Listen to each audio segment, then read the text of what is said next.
Hi, my name is Eva Sheehan, and I am the executive editor of the Pacific Sentinel. I'm here in collaboration with the PSU Vanguard to interview a graduate student who was present during the protest on May 2nd, specifically the car incident that occurred yesterday. I just want to start out by saying thank you for agreeing to meet with us and give us your perspective on the events. Just going into my first question, I want to ask, how long were you occupying campus during the protest yesterday? So I arrived at the protest around noon, and then I stayed there until about the car incident happened around 3:30. And just to clarify, you were not involved with the library occupation, correct? No, I was not present during the library occupation. And I'm wondering, can you clarify exactly when you were involved with this protest? At what time and what hours were you present on campus? But I started coming out around Wednesday, and then on Thursday was when I joined the main protest. Thank you. And I'm wondering, can you walk me through the day on May 2nd and what exactly did you notice about interactions between protesters and the cops? And can you talk about your experience of witnessing the violence at the protest? As I joined the protest, I saw cops sort of massing against Shattuck Hall, and I went over there to join the protesters. Basically, at that point, there was a mass of protesters. They were chanting, and there was a line of cops blockading the park blocks. I would say that there was probably 150 to 200 protesters, and it continued to increase in number throughout the day. The cops were probably 20 to 30 in number. We kept getting uh, told to move back, and eventually they started coming forward with batons, and they were all in riot gear, of course, and um, protesters started throwing water bottles at that point. So, just to get things straight, the only reason that the violence started is because the cops started moving in on us, and the water bottles were not thrown before that point. They moved us back into the street that's between Shattuck Hall and Faribault's Massey Hall. When they moved us into that area, we were condensed into a smaller area. Before that, people were sort of in a larger group, that maybe 3 lines deep. But when we got moved back, it kind of got a little bit more disorganized. People started getting arrested. Um, I saw a person like get thrown to the ground right about maybe 10 minutes, 10 to 20 minutes after they had pushed us back to that side street between the two halls. That was when the car came.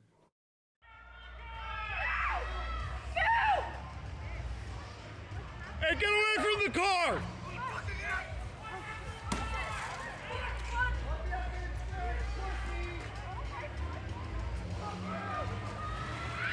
Car! Car!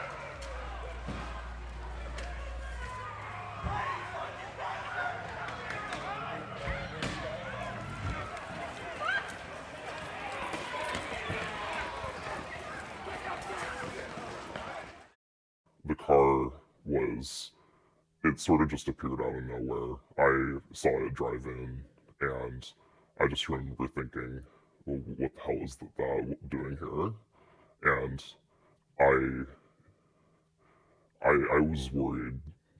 I didn't know what was going to happen, but pretty much before I could even think, it started accelerating, and I shouted, move back, and a bunch of people also shouted, move back, and we all went to the sides of the street to let the car pass through, and the driver stopped about a third of the way through the street and got out of the car and started spraying mace.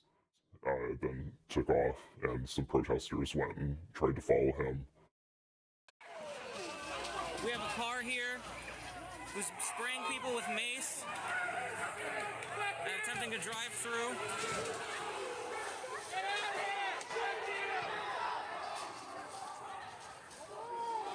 On the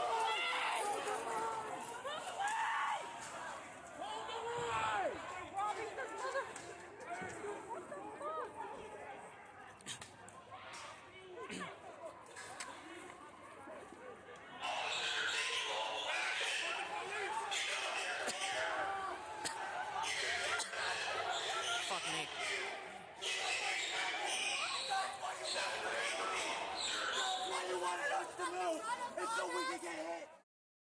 That was sort of the point where I left. Was it was just getting too much. It was already a stressful day, but then that just on top of it, we were all really spooked by that. A lot of people were comforting each other. There was a line of people still protesting, but and I tried to join that for a bit, but I just couldn't do it anymore. I had to leave after that. It was too stressful for me. When the car incident occurred, how did the police handle this issue? They did not do anything. When the car incident occurred, they did not seem fazed by it at all, and they didn't seem surprised by it. I mean, we'll probably get into this, but I think that it was a setup. I think that because of the proximity in the way that they pushed us into that street and the way that the car came almost immediately after that, I think that it was planned. And of course, there's no way for me to be sure. I think that that's mainly the reason I'm here to talk to you today, is because I want to get that part of the story out. I haven't seen any news outlets reporting on it in that way. And for all of us there, we all were like, they just tried to kill us. They just tried to ram us. That was the mood. I heard tons of people shouting at them because of that reason. And then to have nobody report on it like that, it was so strange. It was like, I don't know, I've never seen something like that, and then like seeing the media not cover it in the way that it really happened like that before. And I guess it was just because they weren't there. They weren't able to see how we reacted to it and how quickly it happened. I just wanted to share that part of the story with you guys, because I feel like it's important to get the narrative straight of how the events transpired that day. Thank you. And one more just kind of clarification question. Did you notice any students injured during the car accident? Nobody was hit by the car. The car, we were all able to move back beforehand, and I think that the injuries came from the driver using mace, if anything. I know that people were maced by him because I saw them around, but that was the only damage that that person did to the protesters. But it was clear, at least to me, by the way that he was accelerating, that he was intending to ram us. And then after this car incident and after you left, how have you been keeping up to date with the rest of the events that transpired post-car incident? So mostly, I mean, partly I've been following PSU Vanguard's coverage of it, but talking to people that I know who, are also involved, and just trying to get updates as best that I can. I guess I've just been trying to use as many resources as I can to keep updated about it, but there's just a lot of information floating around, and it's hard to really know what's going on. So I've been on campus a lot, just double checking things myself. Like sometimes I feel like I have to see it with my own eyes to really be sure about something. Thank you. And as a student and just as someone that was experiencing this firsthand, how has these events and the specific experience impacted you now? So right after it happened, I definitely in the moment was afraid and really pissed off that they would try to do that to us, especially because we're just students, we're just kids. None of us had weapons. We weren't doing anything to antagonize them. We were just there. But I guess my thoughts after this is how do things continue? And I hope that the student body can take this as like I don't know, like a positive, in a positive direction, and be like, let's let's try to build something out of this. Let's try to keep the momentum that we have and try to be there for each other.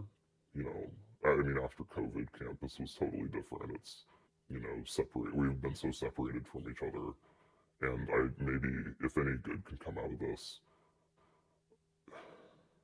I hope that, of course, that the war ends. That's really the main thing that I want.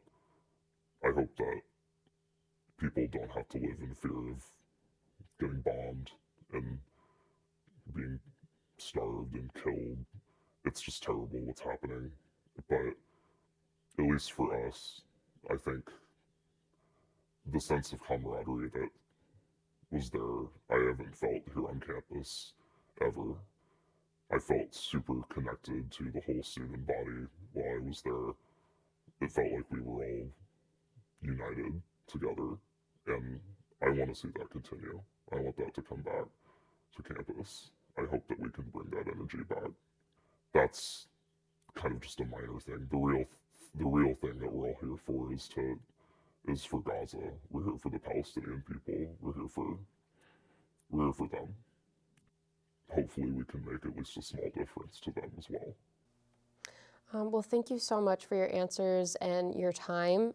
We truly appreciate it. That will conclude our interview with the graduate student that was on campus on May 2nd during the car incident. Thank you so much.